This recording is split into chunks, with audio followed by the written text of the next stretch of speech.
Pendant mes différents voyages, j'ai beaucoup fréquenté des backpackers. Tu sais, les backpackers, c'est ces gens qui voyagent avec leur sac à dos et qui vont dans le monde, dans l'Amérique latine, beaucoup en Asie. Et j'ai identifié des types de backpackers différents. Et puis surtout, je me suis posé la question de est-ce que finalement j'aime passer du temps avec les backpackers ou est-ce que j'aime pas. Par moment j'aime, par moment j'aime pas. Et ça dépend des périodes, ça dépend des atmosphères, ça dépend des pays. Et là, comme tu sais, j'étais en Asie. Et quand j'étais en Asie, j'ai passé énormément de temps qu'avec des backpackers. J'étais quasiment qu'avec des voyageurs et très peu avec des locaux. Et ensuite, quand j'ai été toute seule en Inde, je me suis retrouvée qu'avec des locaux parce qu'il n'y avait pas de voyageurs. Et là, maintenant que je suis au Brésil, j'ai tendance à être un petit peu entre les deux, à être un peu avec des backpackers et un peu avec des locaux. Et dans cette vidéo, en fait, j'aimerais te parler de ça, te parler de quel type de backpacker je rencontre pendant mon voyage et surtout quels sont les avantages et les inconvénients à passer du temps avec le backpacker.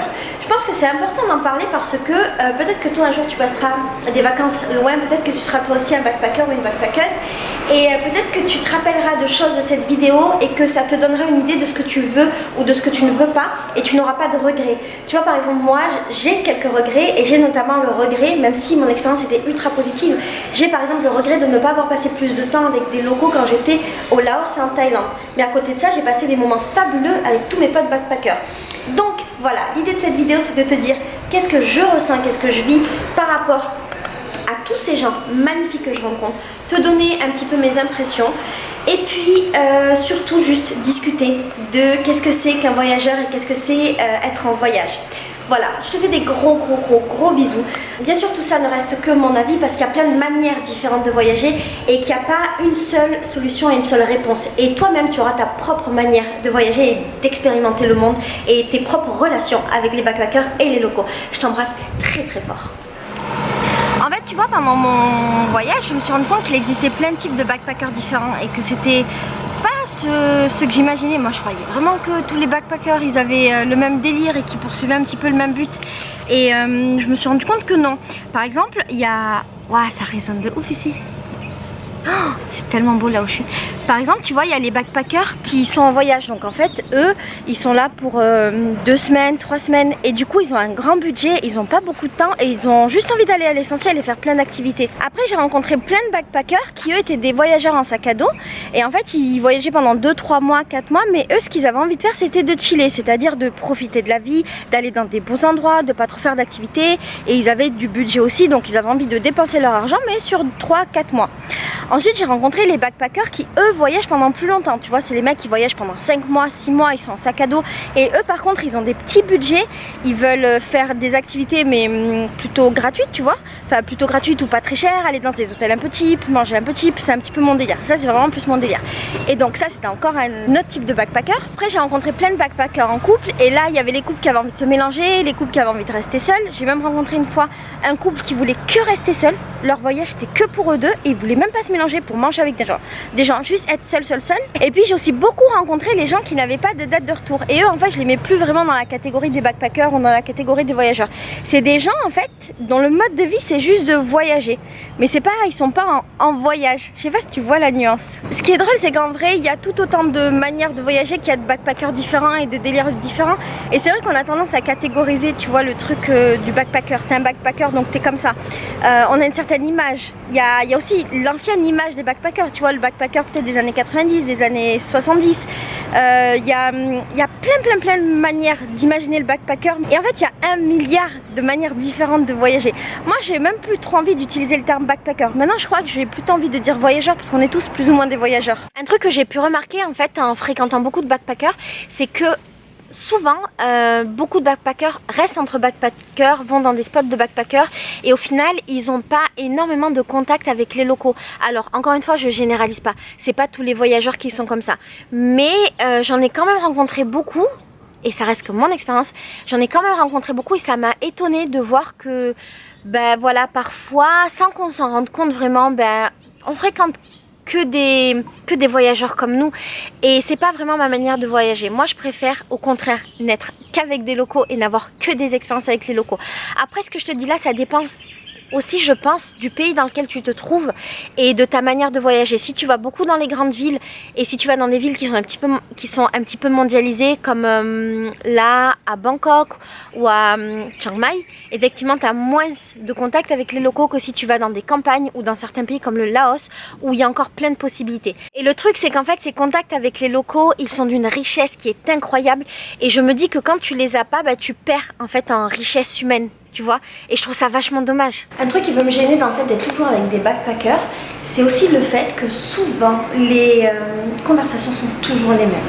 C'est-à-dire que tu rencontres la personne, elle va te demander d'où tu viens, depuis quand tu es dans le pays, où tu vas, combien de temps dure ton voyage, et c'est toujours un peu la même chose. Et parfois, j'avoue, je suis un tout petit peu feignante à l'idée de recommencer les mêmes conversations. Et là, en vivant à l'hôtel depuis un moment, donc ça fait maintenant 9 mois que je voyage et ça fait 2 mois que je suis à Rio et que je suis quasiment que dans des auberges. J'avoue que quand il y a de nouvelles personnes et que c'est des personnes qui viennent juste pour quelques jours dans l'auberge, j'ai vraiment la flemme de parler avec elles parce que je sais exactement comment va être le déroulé de la conversation. Un truc qui m'a gêné aussi dans le fait de voyager en mode backpacker et d'être avec des backpackers, c'est qu'au final, j'écoutais beaucoup les conseils des gens, ce qui était trop cool hein, par rapport aux différents spots où aller. Mais à la fin de mon voyage, je me suis rendu compte que j'avais été que dans des spots de backpackers, où j'avais revu tous mes potes backpackers et où finalement, j'étais pas vraiment sortie des sentiers battus. Et du coup, ça m'a donné l'idée que pour la suite de mon voyage, donc là mettons en Inde, j'allais jamais aller dans les spots de backpackers et que j'allais juste aller là où les locaux me disent d'aller. Et ça crée un voyage qui est complètement différent et qui je crois est vachement plus riche en fait. Un truc que j'ai un petit peu moins aimé aussi dans mes relations avec les backpackers, c'est qu'en fait parfois c'est qu'en fait souvent j'arrivais dans des villes où il y avait beaucoup de backpackers et la seule motivation en fait des jeunes c'était de faire la fête, de boire gratuitement parce que parfois dans certaines villes c'est gratuit l'alcool pour les jeunes et c'était pas trop mon délire, donc du coup ça m'a donné envie de voir autre chose. Ça reste quand même hyper agréable de voyager en backpack et de rencontrer des gens pour une première raison, c'est qu'en fait on fréquente des personnes qu'on rencontrerait pas forcément dans la vie. Tu sais, dans la vie on peut avoir des a priori, on peut venir de certains milieux socio-culturels. En fait en voyage les gens c'est comme si on leur remettait les compteurs à zéro. Et donc on se fiche de savoir ce qu'ils font dans leur vie, leur travail, leurs études, d'où ils viennent, qui ils sont, s'ils sont riches, pauvres, dans quel milieu ils ont grandi. On est juste ensemble et on partage juste un moment. Et ça c'est vraiment cool parce que ça offre une énorme ouverture d'esprit. Ce qui est cool aussi avec le fait d'être avec des backpackers, c'est que quand tu voyages seul, tu peux pas vraiment te prendre en photo et t'as pas vraiment des souvenirs de tous les moments que t'as passés.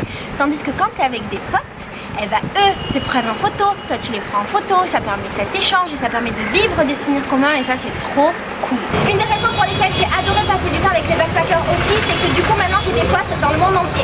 C'est-à-dire qu'au fur et à mesure de mon voyage, je rencontre des gens de différents pays et le jour où je veux aller dans le pays, j'ai un endroit où dormir, des potes vont me faire visiter et je ne me sens plus jamais seule dans les pays où je vais. Un autre avantage à voyager avec des backpackers, c'est que tu as plein de bons plans. Moi je voyage sans routard et c'est eux qui me disent qu'il y a tel truc qui est vachement cool, tel autre truc qu'il faut absolument visiter ou parfois visiter des trucs qui sont tout pourris, ils me préviennent d'avance et du coup j'y vais pas. Fréquenter des voyageurs ça permet aussi de vivre des moments assez uniques et très multiculturels et là je suis en train de penser à toutes les fois où j'ai cuisiné avec tout le monde et où chacun préparait son manger de son pays et où on mangeait tous ensemble et ça donnait quelque chose d'assez magique et d'assez surréaliste. Ce qui est vachement cool avec le fait de traîner avec des backpackers quand tu es en voyage, c'est que ça va te donner accès à des activités.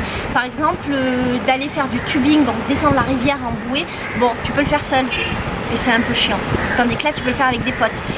Louer un tuk-tuk pour partir faire une activité quelque part, quand t'es seul ça te coûte super cher mais quand t'es 10, là ça devient différent. Donc c'est quand même un bon plan. Ce qui est cool aussi c'est que ça permet d'apprendre la culture des autres. Alors même si elle est proche de la nôtre parce que souvent c'est des Européens, c'est des Américains, c'est des cultures qu'on connaît, c'est toujours hyper intéressant en vérité. Et au final passer du temps avec les backpackers c'est pas très grave parce que ça va juste apprendre à parler d'autres langues. Et c'est cool en fait. En fait le truc qu'il faut prendre en compte aussi c'est le fait que voyager ça prend énormément d'énergie tout le temps. Et du coup parfois c'est assez agréable d'être avec des backpackers et notamment avec des Français. Parce que oui c'est une facilité supplémentaire de parler avec eux français. Mais surtout juste pour la facilité de parler français et de pas réfléchir et de pas utiliser d'énergie. Et puis surtout ça te permet d'avoir des discussions qui sont carrément plus profondes.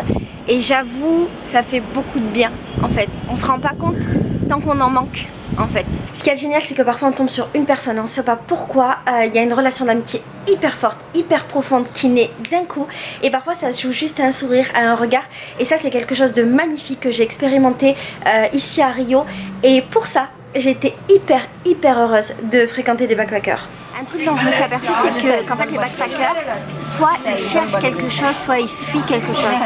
Et chaque fois que je discute avec quelqu'un, on est arrivé à cette conclusion-là, je trouve ça hyper intéressant et du coup maintenant c'est ce que je demande aux gens.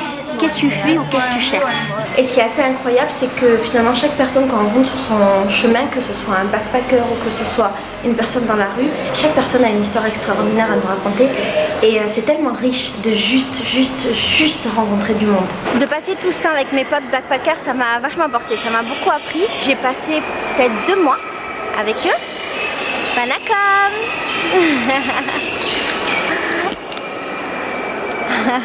Et une fois que je suis partie toute seule en Inde, j'ai découvert une autre manière de voyager et j'avoue que j'ai aussi beaucoup apprécié.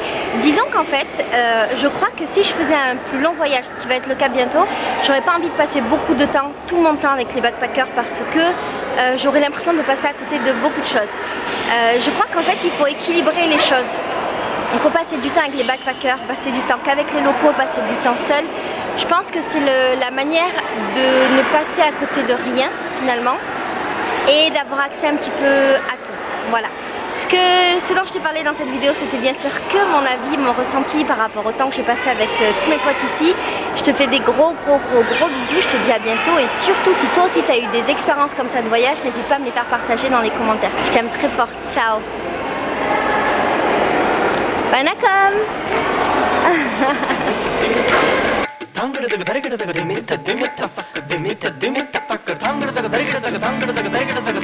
Gare gare sare sare